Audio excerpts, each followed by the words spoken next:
corpo fala. E aqui você aprende a ouvir. Pegue seu café e vem com a gente.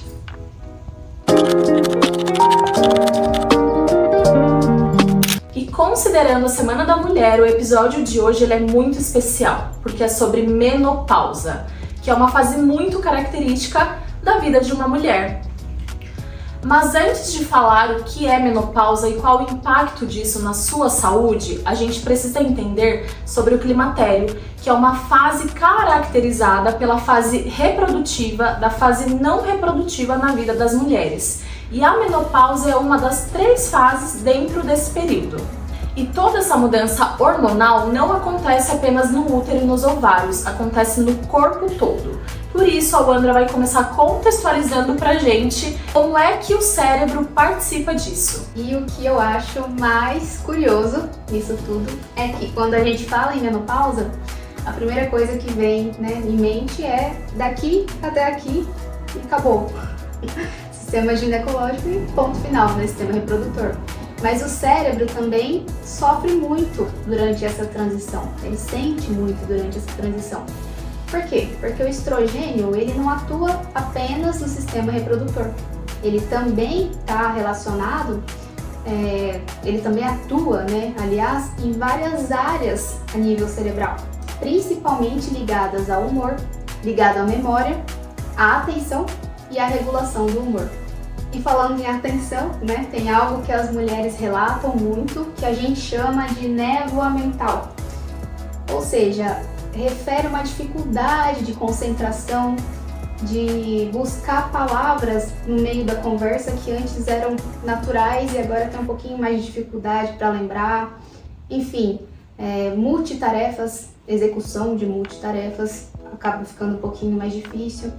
E essa névoa, eu costumo fazer uma analogia, quase que literal, a neblina mesmo. Então todas as informações estão ali, está aqui no nosso cérebro, mas devido a essa neblina, essa névoa, fica mais difícil de encontrá-las. E com isso acaba ficando um pouquinho mais lento esse processamento. E tudo isso tem uma explicação fisiológica.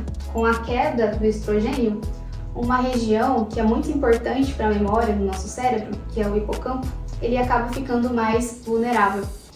E eu até consigo fazer um link com uma curiosidade. Não sei se vocês sabiam também, que a maior prevalência do quadro da doença de Alzheimer é em mulheres e não em homens. De um fator biológico é justamente a queda do estrogênio. Mas atenção, não significa que a menopausa vai levar ao Alzheimer. Apenas nos mostra o quão importante é esse hormônio na saúde da mulher e na saúde cerebral também. E se já tem esse impacto, a esse nível, imagina o que pode acontecer no corpo todo. Então, realmente, uma fase de adaptação. Isso. E estratégias, para conseguir passar por essa fase mantendo a qualidade de vida. Exatamente. E o que você faz durante essa fase que vai dizer o quão melhor, e mais tranquila vai ser essa travessia.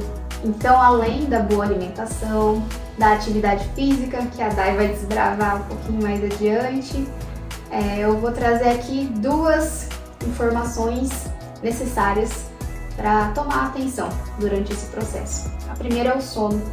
Ele pode estar fortemente comprometido nessa fase devido aos fogachos, que são ondas de calor intensa que as mulheres acabam relatando frequentemente, nesse período. Então, esse calor intenso durante o período de sono acaba tornando ele fragmentado e com isso acaba prejudicando, Então, tomar atenção, tentar melhorar o seu sono, é muito importante. E isso também tem explicação fisiológica. Como eu falei, o estrogênio atua em várias áreas do cérebro e uma delas é no hipotálamo, que é um local ali de regulação de temperatura, A gente chama até de um termostático no nosso cérebro. Então, com a queda do estrogênio, ele fica mais sensível a variações de pequenas temperaturas. Nessa fase, nesse momento, nesse período, a menopausa, acaba percebendo essas pequenas variações como grandes variações de temperatura. E por isso essa sensação, ou melhor, nem a sensação, essa percepção de calor repentina, acaba sendo bem forte e bem relatada. E além do sono, é claro, a gente vai focar também em bons hábitos, em aprender mais, ler mais, procurar novas habilidades, dar estímulo para o cérebro, porque a gente tem que entender que é como músculo. Quanto mais desafiado, mais treinável, né, melhor ele fica e mais, com melhor performance ele consegue passar por esse processo, por essa adaptação, como a Jennifer falou. Porque a menopausa não é só uma mudança hormonal de fato, é uma adaptação onde o corpo inteiro está ali tentando se adaptar, né, com essa nova proposta. Então, além dessas duas ferramentas que eu trouxe, tem também uma muito importante, né, tão importante quanto todas, que é o autoconhecimento. O quão importante é a gente se conhecer de fato. E a Jennifer vai nos ensinar muito sobre essa abordagem hoje. E por que o autoconhecimento é tão importante nessa fase da vida da mulher, não só na menopausa, mas ao longo da vida. Então, o autoconhecimento está relacionado com mais prazer e também com a prevenção de doença, se tratando tanto em questão de higiene, como os cuidados com a musculatura íntima. Mas qual a relação disso com a queda do estrogênio? Como saber que estou na menopausa? Então, ela é uma fase que é caracterizada também pela ausência de menstruação por 12 meses. E por que o autoconhecimento é tão importante? Se tratando da saúde da mulher, ao longo da vida, várias fases sofrem alterações e com a menopausa não é diferente. Nessa fase tem uma síndrome chamada de geniturinária, que é decorrente à queda do estrogênio, e com isso pode acontecer secura vaginal, ressecamento, levando a dor durante a relação e até alteração na estrutura próximo da uretra, e com isso influenciar na incontinência urinária, que nada mais é que o escape de urina involuntariamente. Isso é muito comum na menopausa, não só na menopausa, mas ao longo, né, das fases da vida de uma mulher. Então é preciso ter um acompanhamento adequado. Mas antes de qualquer acompanhamento, eu sempre falo que o autoconhecimento é a base para cuidar. Não tem como a gente cuidar daquilo que a gente não conhece. É o básico que funciona. Exato. E essa musculatura íntima, que são os músculos do assoalho pélvico, funcionam como uma forma de auxiliar no controle da micção. Então você contrai a sua região íntima para segurar a urina, e assim acontece com as fezes também. Na menopausa, essa musculatura está mais propensa a ter fraqueza ou até tensão, e qualquer outra disfunção nessa região acaba gerando algum sintoma desconfortável que pode impactar negativamente a qualidade de vida das mulheres. Então aqui a gente tem uma estrutura chamada vulva. Então a vulva, ela é toda essa região externa. O canal vaginal, ele é interno, então ele é o que está lá dentro. Então isso aqui não é vagina, isso é vulva, e a vagina está internamente, tá? Isso aqui, essa estrutura também sofre alteração na menopausa, fica mais ressecado, atrofiado, tendo um aspecto diferente do habitual de uma mulher que tem a dose de estrogênio no nível normal. Então, lembrando, o estrogênio, ele é um hormônio que o pico dele acontece durante a ovulação. E lembra que no começo nós falamos que a menopausa é um período da fase reprodutiva para não reprodutiva? Então isso acaba influenciando na sua região íntima também. Mas a parte boa nisso tudo é que tem tratamento e tem acompanhamento. Então é importante vocês mulheres passarem com o ginecologista uma vez ao ano, pelo menos, manter os exames de rotina e também cuidar dessa qualidade de vida, né? Tanto a equipe médica como nós da fisioterapia pélvica, a gente trabalha em conjunto para melhorar a sua saúde íntima e você conseguir manter o seu prazer, poder sair de casa quando você quiser e não ter que se preocupar com escape de urina, ou porque tem que trocar o absorvente o tempo inteiro, ou porque não consegue ficar 30 minutos sem fazer xixi, né? Tem que correr para o banheiro. E na minha prática eu já vi paciente que não sai de casa porque tem vergonha pelo escape de urina, e também pacientes que não têm mais relação por dor, né? Então isso é bem comum, mais do que se imagina, mas tem tratamento, você não precisa passar por isso sozinha. E falando de dor na relação, voltando só um pouquinho, a disfunção sexual, ela existe e a dor não é a única dela. a falta de desejo sexual ou a diminuição do desejo também pode acontecer, assim como uma alteração na sensação de orgasmo, seja uma dificuldade de chegar lá ou até mesmo a ausência de orgasmo. Isso também é uma disfunção e tem tratamento. Agora vocês entenderam que toda essa parte pélvica, essa função sexual e urinária tem acompanhamento. Eu vou passar para a Dai, que vai falar pra gente do manejo de outros sintomas, assim como o fogacho também, né, o calor intenso, e como vocês podem se beneficiar da atividade física. Bom, as meninas já falaram muito sobre o estrogênio e é um hormônio muito importante que tem relação com todo o corpo. E trazendo um pouco da relação do estrogênio com a parte musculoesquelética, queria citar 2 pontos. Primeiro, a redução do estrogênio, ela impacta na redução de massa muscular. Então, tem estudos que mostram a relação do aumento da sarcopenia junto com a queda do estrógeno. Então, tem uma relação direta. Ou seja, no momento que essa mulher entra na menopausa, né, a queda desse hormônio faz com que ela tenha mais dificuldade de ganhar massa muscular. O que não quer dizer que ela não consiga, mas se comparado ao período, né, pré-menopausa, eu tenho um déficit, vamos dizer assim. E a queda do estrogênio também está relacionada à redução da densidade mineral óssea, vamos dizer assim. Eu tenho um osso que ele pode ficar um pouco mais frágil por queda desse hormônio. Então é onde aparece a osteopenia, que é uma redução da densidade do osso, mas que não é exatamente a osteoporose. Então eu tenho uma perda óssea, vamos dizer assim. Isso impacta na possibilidade de maior risco de fratura e até dessa pessoa desenvolver osteoporose. Então a literatura já mostra que a atividade física, o treino de força, ele ajuda, né, na manutenção e aumento da massa muscular, porque o músculo ele está ligado no osso. E aí se eu tenho uma sobrecarga no músculo, eu gero tensão no osso também, favorecendo esse fortalecimento, vamos dizer assim. Estou tentando, na verdade, simplificar. Mas a ideia... Como é lindo, né? É lindo. Tá tudo muito ligado, né? E pensando em longevidade, independência funcional, que é um tema que eu sempre trago, né, aqui, a prática de atividade física em todas as fases da vida, né, e em especial na menopausa, ela pode ajudar tanto você ter mais massa muscular, ou seja, ficar mais independente, né, independente por mais tempo, como também a atividade física melhora o humor, melhora o sono, melhora a disposição, né? Então você consegue passar por essa fase, né, com um pouco mais de qualidade de vida. Você consegue passar por essa fase, né, com um pouco mais de qualidade. Porque assim, a gente não consegue evitar a menopausa, mas nós estamos aqui para que essa mulher viva essa fase da vida com mais qualidade. De uma forma mais leve, né? Mais Até- tranquila. Até tem uma orientação médica, né, para reposição hormonal, mas não é para todo mundo, então tem que ter uma avaliação médica bem específica. Mas daí, falando de atividade física, a queda do estrogênio está muito relacionada à falta de disposição.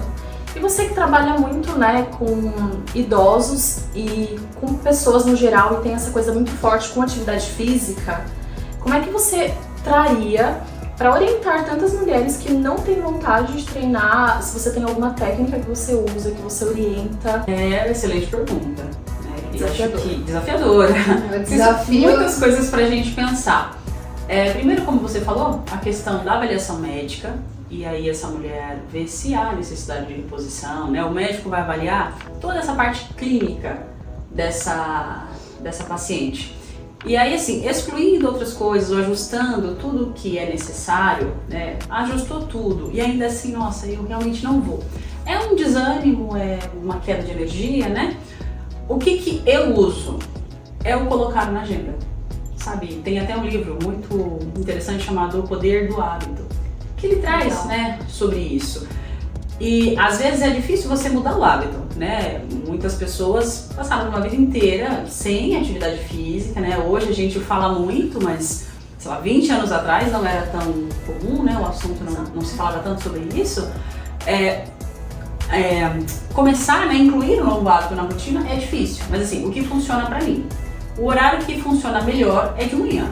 Eu levanto e vou, é a primeira coisa que eu faço. É lógico que tem dias que eu não consigo e aí eu deixo pra tarde, é muito mais difícil e às vezes eu nem vou. Então assim, eu sempre falo no Instagram, né, favorecendo os bons hábitos, que seja a alimentação mais saudável, mais fácil, né, sem os doces em casa, mas incluir realmente na agenda esse momento e pensar que não é um sofrimento, é o autocuidado. É como se fosse um remédio. Eu sempre uso isso para os meus pacientes. Então, eu não gosto de fazer fisioterapia. Tudo bem. A gente não gosta de pagar conta, a gente não gosta. Nem todos os dias a gente está animado para trabalhar, né? E assim, a gente precisa, né? Tem coisas que são muito boas de se fazer, gostosas de se fazer, e tem coisas que a gente faz porque precisa. Então, primeiro, ter essa relação, né? Colocar na agenda e tentar mudar a mentalidade como uma coisa como um remédio.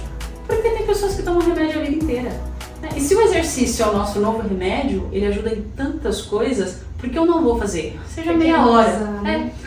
E fazer de repente o que você gosta. A gente fala muito do treino de força, só que às vezes você gosta mais de uma aula de bike. Você prefere uma caminhada. Pilates. O Pilates, né? Pensando às vezes, a caminhada é uma coisa mais simples, é o ideal para ganhar força? Não. Só que eu melhoro, né, circulação, a parte aeróbia. E é um começo, exato. Né? Que vai melhorar também sua disposição, que foi a pergunta da Jennifer. E com a melhora da disposição, geralmente esse público vai procurar outras hobbies, outras tarefas, outras atividades. Você vai ficar mais feliz. Você vai complementando. O importante é começar com algo que você goste. E o começo é o mais difícil, né? Exato, porque você começa sem disposição, começa com a disciplina, né? Depois vai virar hábito e de verdade, depois fica bom. Exatamente. E isso que você está trazendo do hábito, né? De fazer, repetir, colocar na agenda, acordar, não tô com vontade, mas vai, remete muito ao estudo do hábito, de fato, né? Então, para você formalizar, consolidar um hábito, é necessário constância, dias fazendo ele. Então não é com um dia, não é com uma semana que ele vai se consolidar. Então tenha paciência. É claro que vai ter dias que a gente vai estar com menor disposição, vai ter dias que a gente vai estar mais animado, mas vá mesmo assim. E aquilo que a Dai falou de colocar na agenda é favorecer o hábito.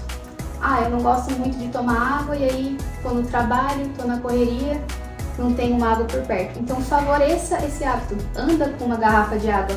A chance de você ingerir a água vai ser muito maior. Ande com uma fruta na mochila. A chance de você evitar comer fora também vai aumentar. Então favoreça, né? Crie estratégias para que você consiga manter a constância e construir e chegar a consolidar esse hábito. Independente do tempo que demore, mas você vai conseguir se você manter essa constância.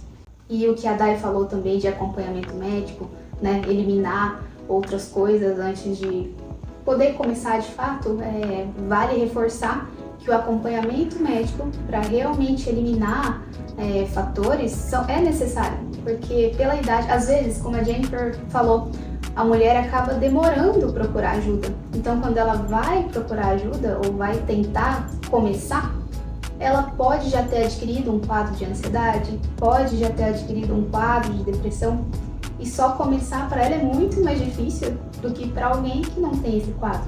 Então, tratamento certo, se for necessário fazer ajuste ou adicionar medicações, tudo isso um atendimento médico especializado vai formalizar.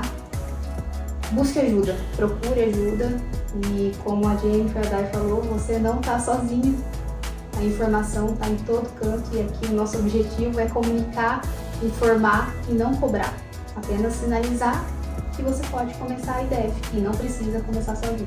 E agora estamos chegando ao fim do nosso 7º episódio. E que tema, né, meninas? Muito amplo, dava pra gente ficar horas aqui falando. Tem muitas camadas. Muitas.